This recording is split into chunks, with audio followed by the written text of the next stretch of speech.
Bem-vindos a mais um episódio da Brasil Connection. Eu hoje estou aqui com o Rogério Kardeman, arquiteto, urbanista e professor.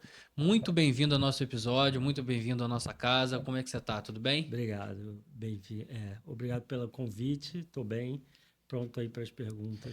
Eu gostaria que você se apresentasse um pouco para a gente. O que você faz hoje, como é que você chegou até aqui e sua trajetória como um todo.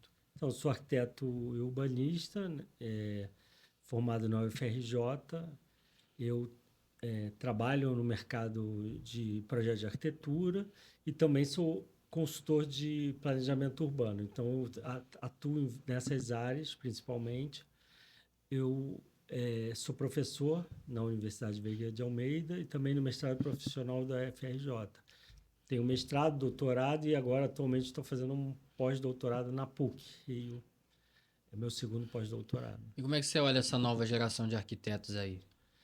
Então, é sempre importante uma renovação, né? A gente formar os arquitetos com uma visão da cidade, principalmente, não só do projeto de arquitetura, mas uma visão sobre como a arquitetura influencia a cidade, ela é muito importante para isso. Para a gente ter uma cidade melhor, a gente tem que ter uma boa arquitetura. E a gente sempre tem uma geração, a gente é diferente da minha, né? Muito mais tecnológica, muito mais ligada nessas mídias digitais e com tecnologias. A gente era muito analógico, mas muito importante também para o amadurecimento e fortalecimento da arquitetura, né? E do urbanismo. Como é que você foi parar nessa área? Sim, eu fui parar porque meu pai O era que arquiteto. aconteceu? Meu pai era arquiteto, né? Ele faleceu esse ano. Ele era arquiteto e eu tinha eu sabia desenhar, né? Então, depois que eu cheguei na faculdade, eu vi que eu desenhava pouco e meus colegas desenhavam muito mais. Meu pai desenhava muito bem. E sempre foi dito assim: ah, você vai ser arquiteto. Nunca parei para pensar. Então, eu entrei na arquitetura na universidade. Dentro da universidade, é que eu fui me questionar por que eu estava ali fazendo arquitetura. E ali que eu comecei a ver os caminhos que eu podia tocar, né, o caminhar, e eu sempre assim passei a ficar mais seguro do que eu estava fazendo. Hoje eu só sei ser arquiteto, né? Mas hoje você está fazendo pós-doutorado em arquitetura? Em arquitetura. E o que te motivou a fazer esse pós ainda? Você acredito que você já trabalha muitos anos com Sim, isso. eu trabalho há bastante tempo, desde 91, né? São 34 anos. Então, a partir da escrita dos meus livros, o primeiro em 2004, em conjunto também com meu pai, arquiteto, passei a me interessar. Eu era muito ligado à prática, né, de projeto, então não tinha essa questão de pesquisa acadêmica. Em 2004, eu passei a me interessar mais por ensinar consequentemente, ter que pesquisar mais para isso. Então, em 2007, 2008, entro no mestrado. E aí passou a ser assim, não pesquisar passou a ser uma coisa muito importante para mim. Então, algo que complementa a minha vida profissional. Eu trabalho com projeto, trabalho com consultoria de planejamento urbano, mas a pesquisa continua sendo muito. Eu sei que é muito importante, eu sei que é muito difícil, às vezes, na arquitetura, você ter os dois lados, mas eu tenho conseguido, e é o segundo pós-doutorado que eu faço. Caramba! É, Não, é um exemplo, é, parabéns, porque é um exemplo para mais jovens mesmo, é. né? Ver essa sede por aprender mais e se qualificar mais. Uhum, O Rio de Janeiro é um lugar que tem muitos problemas. uhum. Eu queria saber, na sua visão, como a gente torna o Rio de Janeiro um lugar mais agradável para o turista frequentar, para ele vir aqui. Então, isso é uma pergunta que se faz sempre que a gente fala sobre a cidade, né? E a gente está aqui em Copacabana e eu tenho um livro sobre isso, sobre Copacabana. E Copacabana é um exemplo do que você está falando, né? A gente precisa ter mais densidade nas cidades, menos cidades espraiadas, as cidades onde você demora muito para chegar, são poucas pessoas morando, né? Então, o que traz melhoria na qualidade da segurança não é a única solução, porque o Rio de Janeiro tem várias questões, né? Mas ter muita gente na rua é muito importante para isso. Então, se você sair daqui agora em Copacabana, você vai ver várias pessoas andando aqui, o que te traz uma sensação de segurança, porque você tem pessoas olhando pessoas, isso é até um conceito de uma de uma economista que escreveu sobre isso, que se chama Jane Jacobs, escreveu um livro, né, sobre isso em Nova York, que são os olhos das ruas. Então, as pessoas olhando as pessoas dão segurança. Isso é um conceito. Você só tem isso com densidade, com muitas pessoas morando. E com muitas pessoas morando, você diminui a questão de gasto com infraestrutura, né? Porque se você tem uma casa que está 20 quilômetros daqui, uma só casa, você tem que levar toda a infraestrutura de água, esgoto, luz, né, para atender uma residência. Se você tem tudo isso em um lugar menor, com bastante gente, você diminui esse custo. Né? Sim. Eu tenho uma dúvida aqui que não está na pauta, mas é bom. porque hoje já passou uma arquiteta por aqui. A pergunta veio na mente, mas eu não a fiz. A gente estava falando sobre transporte, né? E ela estava comentando que nos melhores nos melhores planos urbanos do mundo, geralmente o transporte principal não é ônibus, é metrô. Porque a metrô passa por baixo, e é mais rápido e tudo mais. Só que quando ela estava falando, eu estava lembrando da fiação. Né? Existe alguma forma dessa fiação ser subterrânea também, para tornar um ambiente mais limpo visualmente? Sim. É o que foi feito na época, não sei se você lembra ou se ouviu falar, que era o Rio Cidade. As principais ruas foram transformadas, né? E na época do César Maia, a Avenida Copacabana, a Ataúfo de Paiva, várias ruas principais, elas foram transformadas, tiveram uma requalificação e uma das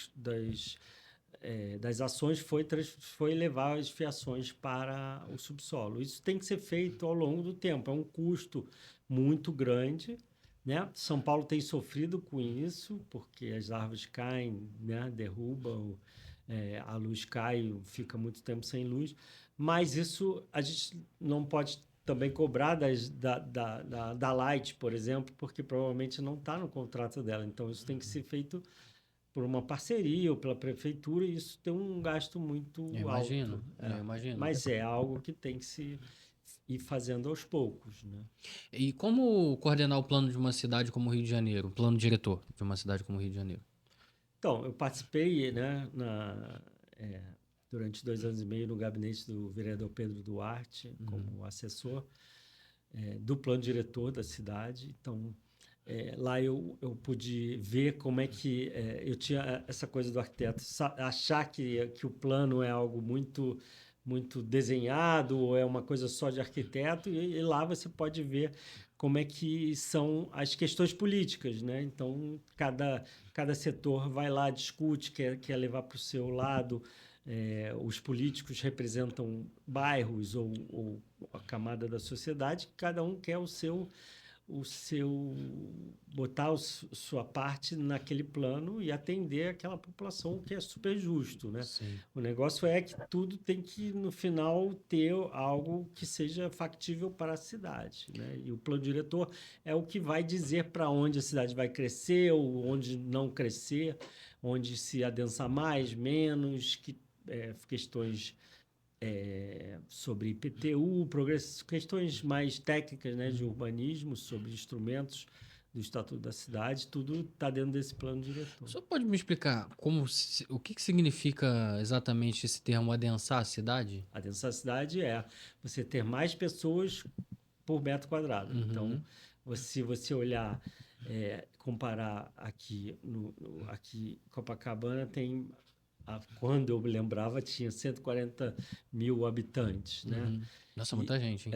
Mas se você olhar outros lugares, a Barra provavelmente tem mais gente, mas se você dividir aquilo pela área da Tem Barra... mais espaço. Tem mais espaço, são menos pessoas, dá mais ou menos 20 e poucos habitantes por hectare, né? E aqui dá 400 mais ou menos por hectare. Eu não tenho esse número de cabeça, mas quando eu pesquisava sobre Copacabana era mais ou menos isso.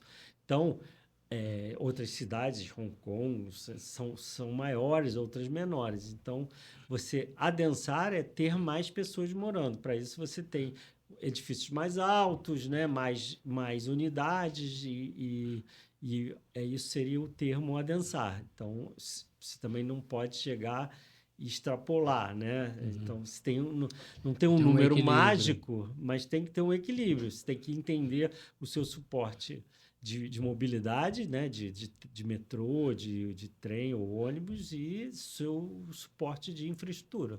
Se você tem luz, água. E o metrô, se a gente estava falando de Copacabana, aqui é o lugar onde tem muito metrô, muita estação. Né? Então, por isso você tem a possibilidade de até adensar mais. Agora, o senhor falou que na Câmara tem esse negócio de na área do plano diretor, cada político puxar um pouco pro seu lado, né? Sim. Mas em que sentido seria puxar mais pro seu lado? Não é assim, olhar mais para um bairro, vamos fazer algo, Um, ou po- adensar mais, um ou polo adensar menos. gastronômico? Hã? Polo Pô, gastronômico. são assim, aqui vai ter mais área comercial ou não. Isso depende do político, do que ele tem como. Quem ele está representando, entendeu? Então, Sim. isso depende, né? Não tem uma linha assim, isso é assim ou não. E como faz, no meio disso tudo, para equilibrar, a- equilibrar patrimônio, turismo e área ambiental? Equilibrar essas três coisas no meio disso tudo. Patrimônio, turismo e ambiental, né? Então, É, patrimônio é algo que a gente sempre fala como preservação, né? isso, O ambiental também. sim. E então o turismo, muita gente fala, o turismo ele acaba desgastando, afetando essa coisa ambiental, de patrimônio, né? Então a gente tem que ter é, as prefeituras ou as entidades que tomam conta dessas áreas têm que ter um guia de como usar, né? Ou uma área ambiental, ou uma área de patrimônio, mas eu acho que o turismo é algo muito importante, principalmente para a cidade do Rio de Janeiro, que perdeu diversos setores econômicos e ele praticamente o turismo é um dos mais importantes setores do Rio de Janeiro. A gente tem que investir nisso, né? E o que as obras revelam o que as obras revelam sobre as transformações urbanas com o tempo, nas últimas décadas? Essas obras que foram feitas. A gente teve várias épocas, né? A gente teve a época rodoviarista, onde se construiu viadutos, que hoje a gente diz que é feio, derruba. Foi derrubada a perimetral na área do porto. Mas obras que são importantes, como que também era rodoviarista, que é o Aterro do Flamengo, foi super importante, é um ponto turístico muito importante. Uhum. Ele foi fruto dessas obras que transformaram a cidade. Várias obras transformaram o Rio de Janeiro. Se você olhar o mapa, o Rio de Janeiro não tinha esse formato. Tiveram vários aterros, demolição de morros, como o Morro do Castelo, onde a área do castelo era um morro, foi demolido para fazer aterro em outros lugares. Então, a própria Rio Branco, que era a chamada Avenida Central, eram vários casarios que foram demolidos para abrir aquela avenida e ter aquela avenida com aquela característica, né? Então, tem edifícios mais antigos, né? Biblioteca Nacional, Belas Artes,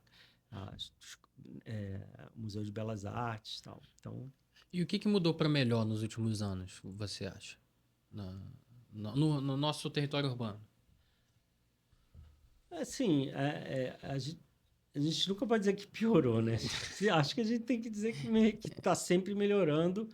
É, eu acho que a gente tem uma condição natural muito boa outro dia eu estava falando, é difícil você ter, como você tem no Rio de Janeiro, eu vou até a praia, eu paro o meu carro na frente da areia, jogo o meu vôlei e volto, né? Normalmente isso não tem em outros lugares. Então, o que melhorou na cidade, a gente evoluiu nessa questão de mobilidade um pouco mais, com VLT, com o BRT, com o metrô, mas a gente precisa aumentar a questão do metrô, com certeza. Mas acho que a gente está consolidando algumas áreas da Zona Sul hoje com programas de Reviver Centro, o centro está começando a voltar, então a gente está caminhando, né? A gente vai caminhando. A gente tem que sempre pensar que a gente precisa melhorar a condição de quem vive na cidade. E não só nessa área que eu falei, Zona Sul, né? Mas o Rio de Janeiro é muito maior do que isso. Então, todas as outras áreas, Zona Norte, que é uma área que tem muita gente, ela precisa ter um cuidado e um olhar E o senhor encara o transporte como o maior desafio hoje no Rio? transporte e segurança, né? Segurança, governo do estado, mais importante. O transporte, sim, porque a gente... quanto tempo você não vê fazer linhas de metrô, né? Então, se você for a São Paulo, eles estão sempre aumentando a sua linha, a sua malha metroviária. Sim. Agora a gente está fazendo o metrô da Gávea, né? Que era para ter sido feito, mas ele liga a Gávea a São Conrado e só, né? Então ele não é mais uma grande linha de metrô. Então acho que esses são dois desafios muito importantes, né? Para melhorar a questão da- dos habitantes aqui Sim. da cidade. Eu ando muito de trem pelo Rio de Janeiro, meu transporte que eu mais uso, trem, e eu observo ali, beirando as linhas, aquelas invasões, né, das pessoas que moram ali. E eu vejo isso com muita tristeza, muita tristeza. Porém, ali não é um lugar onde as pessoas devem morar, naquelas condições. Se eu acho que dentro de um plano diretor, como a gente planejaria a cidade para tirar aquelas pessoas dali e botar num lugar habitável para viver? Então, isso é uma pergunta muito boa, sim, né? A gente tem que tratar, a gente no plano diretor trata isso como zonas de especial interesse social. Então, são áreas de ocupação dessas irregulares que devem ter alguma atenção. Essa é uma questão muito grande no Rio de Janeiro, né? Muita gente morando ou em favela ou em áreas assim irregulares, como você diz, na linha do metrô, linha do trem, né? E a gente tem que tratar com políticas de habitação. Então, a gente não pode pegar essa pessoa e mandar para um lugar muito longe da onde ela... Sim, Você tem que achar lugares que você possa fazer algum tipo de habitação e fazer a transferência dessas pessoas. E esses lugares são muitas áreas ou imóveis públicos, tanto município, governo estadual e federal, tem muitos imóveis na cidade e subutilizados, então a gente poderia fazer um programa de fazer habitação nesses lugares, trocar essas pessoas dali para uma habitação de interesse social. Só que não adianta fazer um programa e achar que vai resolver o problema de todas as pessoas. Você tem que ir fazendo aos poucos, né? E poucas pessoas sendo movidas. sim.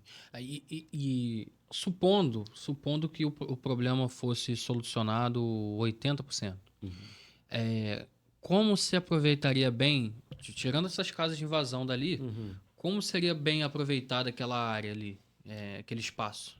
Tipo, da linha do trem, né? Exato, Isso. beirando ali. Então, você deveria ter a possibilidade, já se falou várias vezes, mas nunca foi possível, de usar o espaço aéreo da linha do trem. Então, poderia até se fazer habitações nesse espaço ou aumentar a área da plataforma onde a pessoa entra, que é em cima, depois ela desce, né? Então, essa área poderia ser estendida com lojas, com alguns edifícios públicos, atendimento às pessoas ou até habitações. Então, para dar mais... não ficar aquele muro, aquela grade. Se você andar na linha do trem, você vai achar, pô, é muito, muito inseguro, não tem ninguém. Então, você tem que criar ali uma vida, no Sim. entorno das estações, que são o chamado centralidades, né, que a gente chama, onde tem muito movimento de pessoas em volta das estações. Então, você deveria ali criar condições de maior, de maior equipamentos públicos para Sim. ali.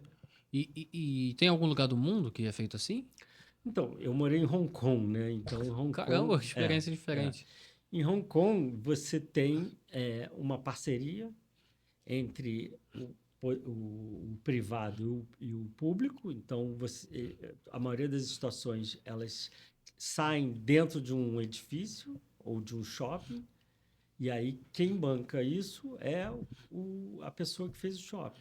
Então, você sai, já entra dentro do shopping, vai para o andar térreo e sai. Então, ou você continua no shopping. Então, é um interesse dos dois, tanto do quem é o operador do metrô, quanto do proprietário daquela terra. Aqui você vê, as pessoas normalmente demolem tudo em cima para fazer uma estação, Uhum. porque a gente tem essa mania de querer inaugurar. A gente nunca inaugura um buraco, tem que inaugurar uma estação. Então você tem que derrubar tudo para fazer aquela coberturinha da escada e inaugurar aquilo. É verdade.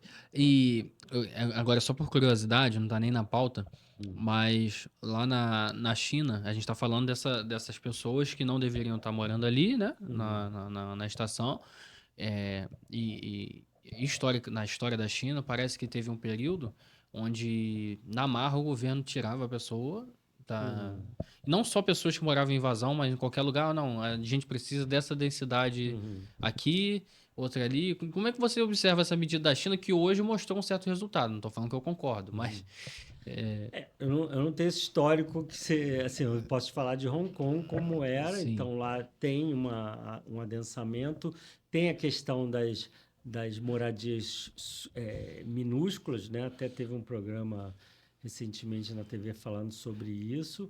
Tem um programa de novas moradias em Hong Kong, mas as pessoas moram ali também por estar próximas do seu trabalho. Então, para não ter que ir muito longe, elas moram ali.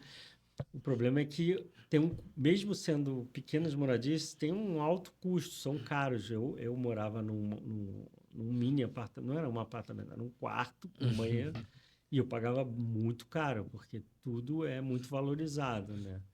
Eles têm uma coisa o que era caro realmente era isso, era moradia Uhum. e educação, por exemplo, escola para as crianças, para filhos era muito caro. Mas era valorizado porque acredito que tinha tudo em volta do...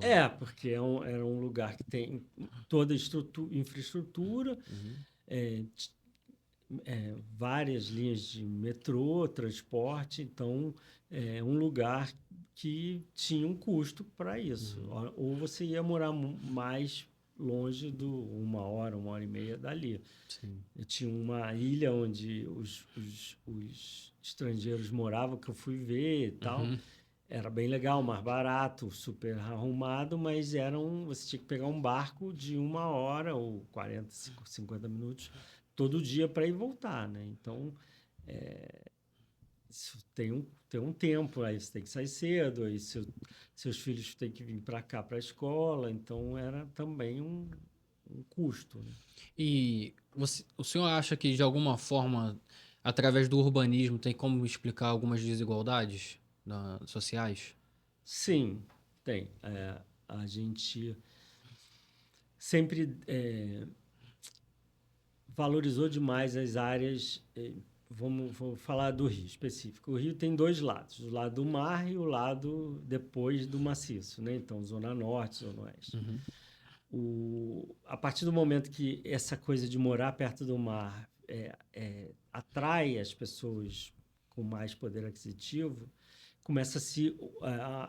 o poder público começa a investir mais nessa infraestrutura. Então, a melhoria das ruas, das praias, todo o gasto de governo em infraestrutura aumenta o valor da terra. Então, se você pensar assim, você mora numa rua de terra, e sua casa ou seu terreno valem X.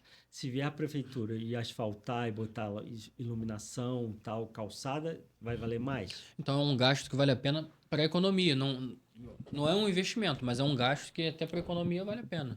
Sim, mas ele não pode ser feito só nas áreas onde moram a classe média ou alta. Então, o Sim, que eu estou te exato, falando é o seguinte: exato, exato. se você for para o outro lado do Rio, você vai ver muitas ruas que não têm essas condições. Cabo Não Sul, tem, por exemplo, é infestado de ruas assim. então, ruas que não. Ou aquelas áreas em Guaratiba que sempre alagam e tal. Uhum. Então, são áreas que não tiveram essa infraestrutura como tem. Você não vai andar aqui em Copacabana, em Ipanema e Leblon, você não vai ver rua de terra. Não. Né? Então, na mesma cidade, você tem esses dois. Esses dois Então, mundos esses dois diferentes. mundos criam desigualdade. Uhum. Né? Sim. E eu tenho a impressão hoje que, me corrija se eu estiver errado, mas que o Rio de Janeiro, ele é todo planejado para quem tem carro, tipo, para carros. E como a gente consegue, se eu estiver certo, como a gente consegue virar essa chave para levar uma cidade para pessoas? Essa minha afirmação está correta? Por que está correta e como virar essa chave? Não, você tem que virar essa chave, né? Você tem que fazer a cidade para as pessoas. O ideal é que a gente tivesse cidade onde as pessoas podem fazer tudo perto da sua casa. Trabalho, lazer. Isso só se faz com transporte de massa, trem e metrô. Então, a gente deveria investir nisso para ter mais esses meios de mobilidade. Não quer dizer que todo mundo vai morar em Copacabana ou todo mundo vai morar numa área, né, já adensada, mas você tem, por exemplo, quem mora em Campo Grande gosta de ir lá e mora ali. Então a gente tem que fazer uma melhoria na área central de Campo Grande ou no entorno da área central, uma melhoria de transporte, de infraestrutura. Então você pegar esses centro de Bangu, centro de Madureira, você ligar por um bom transporte, tem o trem, mas o trem está sucateado, né? Então ele deveria virar um transporte de alta qualidade, como um metrô. Verdade. E aí você adensa aquela questão do adensamento, se adensa no entorno dessas estações. Então, você melhora as calçadas, as ruas, escolas, edifícios públicos, você melhora em cada centralidade dessa. Então, cada centralidade é ligada por um grande meio de transporte, ou trem ou metrô. E aí as pessoas vão andar mais, elas só vão sair se elas ou trabalharem fora dali, né? Então elas vão pegar esse trem ou metrô e vão trabalhar e voltar, ou se elas tiverem alguma coisa para fazer no centro, tal, mas elas vão poder ter o maior número possível de coisas para fazer perto da sua casa. E qual é o papel dos espaços públicos na qualidade de vida e no turismo? Fundamental, assim, os espaços, a gente ter espaços públicos. Antigamente aqui no Rio de Janeiro era obrigado a todo edifício ter o chamado recreação, playground, sabe? Essas coisas. Você tem que ter um espaço para as crianças ou para o lazer do morador dentro do edifício. Isso foi um erro da nossa legislação urbanística. Por quê? Porque você começou a tirar as pessoas, aliado à segurança que piorou, você começou a tirar as pessoas da rua, então elas começaram a fazer tudo dentro de casa, dentro do seu prédio. Você pode ver isso na Barra, que são grandes condomínios onde tem várias atividades. E aí você tira as pessoas, elas não vão até a praça, até a escola, até a biblioteca. Então, os espaços públicos ou as edificações públicas, elas são muito importantes para essa coisa que você falou das pessoas na rua.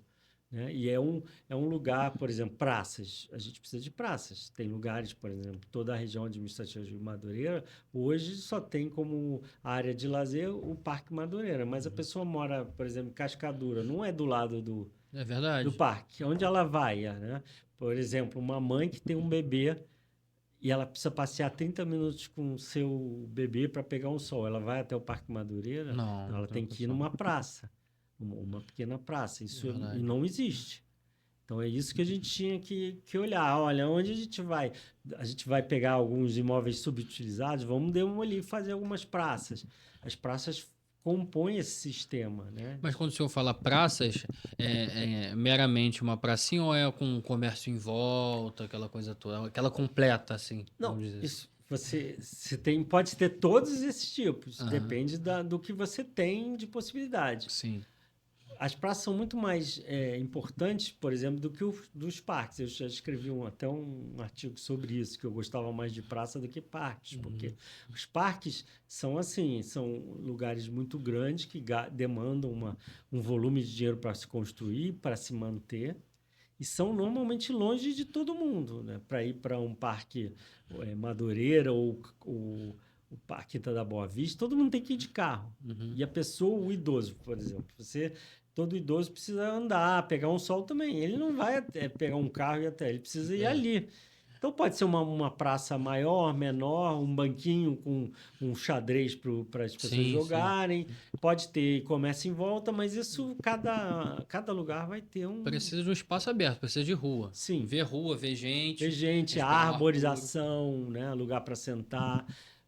Aqui em Copacabana você tem essa Praça Cezedelo Corrêa, que é Uhum. super movimentada, né? Sim. Tem arborização, tem crianças, tem idosos, né? Então, E isso impacta diretamente na saúde mental das pessoas com também. certeza. Você... Você não ficar em casa o tempo todo, você não andar numa rua que ela não é agradável de se andar, né? Então, as ruas têm que ter essa coisa da arborização, você gostar de estar na rua. Aquela coisa que antigamente a gente, não sei se você já viu pessoas que pegavam a sua cadeira, botavam na frente de Nossa. casa, ficava, né? Aí no último episódio a gente estava conversando isso com um rapaz, da saudade que eu sinto dessa época. Então, isso faz parte. Segurança, é uma rua bem cuidada, né? Árvores. Então, você vai lá, o teu vizinho vai, aí ficam batendo papo. Isso E é tudo melhor, né? é, A sua vida toda flui melhor. Você isso é trabalha melhor, você importante. se desloca Isso. melhor. E o Rio de Janeiro, ele tem espaço para ser uma referência mundial no urbanismo? Você tem potencial, não? Tem, assim, ele é uma cidade que tem características bem diferentes das outras, o que já é muito importante, né? A maioria das cidades, das grandes cidades, são cidades em torno de Rio, né? Então, você pode ver Paris, próprio São Paulo, as outras grandes cidades, não têm essa condição que o Rio tem, que é do mar e a montanha, né? Então, ela tem os maciços da Tijuca, da Pedra Branca, tem uma grande área dos dois lados e tem um grande litoral de praias, né? Então a gente precisa cuidar mais das nossas construções, nossos prédios, ter um cuidado para não fazer aquelas coisas todas espelhadas que não combinam muito com o nosso sol. Então, cuidar um pouco dessa coisa do patrimônio visual. O Rio de Janeiro é um patrimônio não é a capital, mas ela é patrimônio da humanidade, né? Então, ela precisa cuidar dessa coisa, do visual, da forma da cidade. E é isso que falta destravar para a gente romper. Na verdade, romper não é a palavra certa, mas a gente virar a chave para chegar próximo desse sonho que é ser um exemplo de urbanismo para o mundo. Olha, o que a gente precisa é uma coisa que ninguém faz, né? Que é gestão urbana, gerir a sua cidade. Então, você mudar não precisa ser grandes obras ou grandes mudanças, você fazer pequenas mudanças ou tomar conta das suas coisas. Então, é a gestão, né? Fazer a zeladoria, andar na rua, ver se tem calçadas precisando de conserto, se você tem rampas para acessibilidade, o que é uma coisa que o Rio deixa a desejar, né? Essa coisa de poder andar com uma cadeira de rodas sem problema, ou um carrinho de Sim. bebê. Então, é muito mais gestão. Tá sempre olhando o que está acontecendo na cidade e tomar decisões para resolver. Vamos supor que o Eduardo Paz bateu ali na porta agora, Hum. entrou aqui, te deu uma carta branca para você tomar 2 medidas para melhorar o urbanismo do Rio. Quais seriam?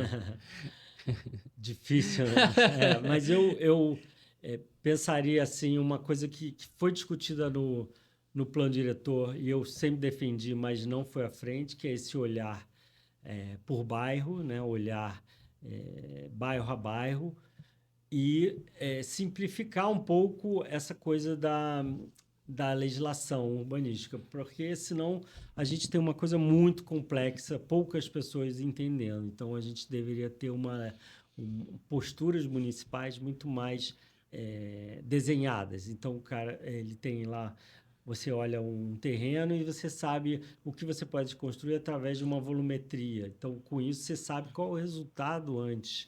Você sabe que aquilo vai ser assim, né? Não é um monte de texto escrito, que eu entendo que a gente é burocrático, o Brasil é burocrático, então tudo é Verdade. escrito, né? Então a Verdade. gente desenha pouco.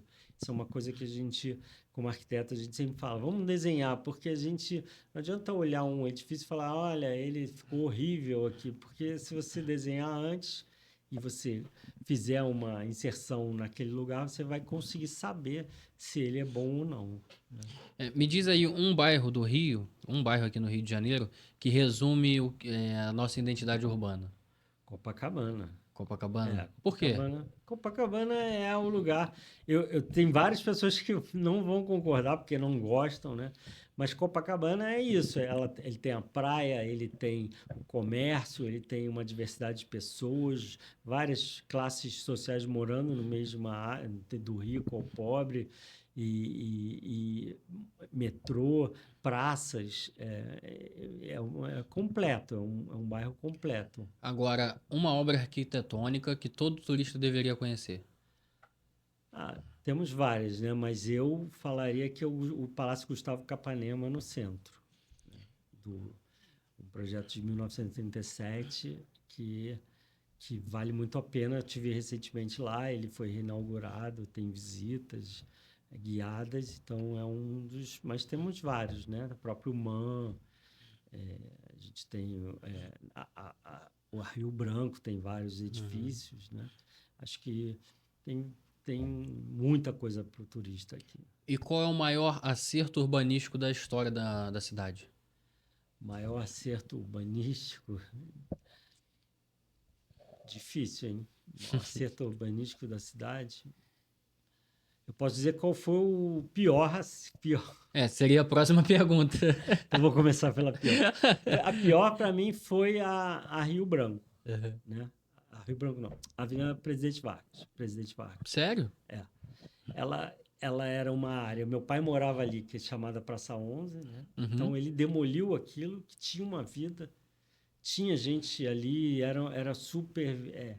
Tinha uma vitalidade, tinha gente, era super rico culturalmente, e ele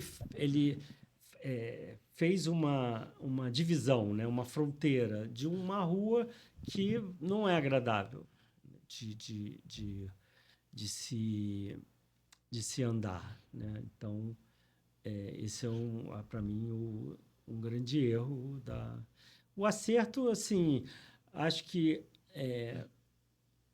eu falaria Copacabana de novo, mas vou falar assim, as, Pode a- ser, não tem problema. mas é porque senão fica muito, né? Só porque Rasgando eu muita gosto. seda. Mas eu acho que todos esses bairros que tiveram essa ocupação, né, com os lotes que eram de casas e foram transformados em alguns prédios não muito altos. Então, posso até dizer que dos erros de Copacabana foi deixar fazer edifícios com 12 pavimentos. Então, se você olhar Ipanema, ia até 8. Então, talvez esses 12 pavimentos que traga que as pessoas não gostem tanto de Copacabana. Falar, é muito denso, muito. Então, acho que esses bairros que foram ocupados nas antigas linhas dos bondes, que criaram, assim, por exemplo, no Meia Dias da Cruz, também tem uma ocupação dessa mesma linha de Copacabana, Ipanema, né, o Flamengo. Então, são ocupações de lotes que eram de casas e foram transformados em edifícios, todos muito próximos ou juntos, né? E que criaram ali uma coisa de comércio, de moradia. Então, isso que é década de 1940, acho que foi a época que o urbanismo acertou, que era mais simples, você fazia era uma planta que você olhava e sabia o que você podia construir. Então, acho que para mim foi um grande acerto do urbanismo, foi essa época. E eu sempre tento que os meus alunos persigam isso, fazer um plano nesse modelo, né? Olhando a forma e muito mais do que o escrito, aquelas palavras, as leis e tal. Isso aí. Agora, defina o Rio do futuro em uma frase, por favor.